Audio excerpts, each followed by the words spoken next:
This is my Suzuki Dr200Se. It's a 2006. I got 2 years ago. I sanded it and painted it olive green. I'll start it up for you.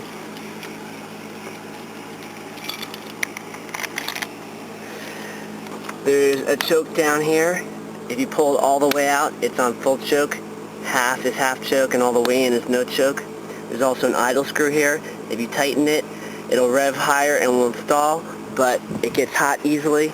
And there's a pipe over here that can glow actually red hot if it gets too hot, so better to have the idle set pretty low.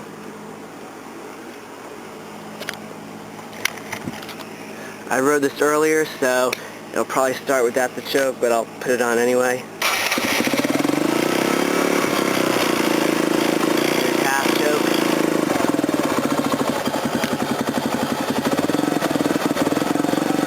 And I'll shut the choke off in a minute.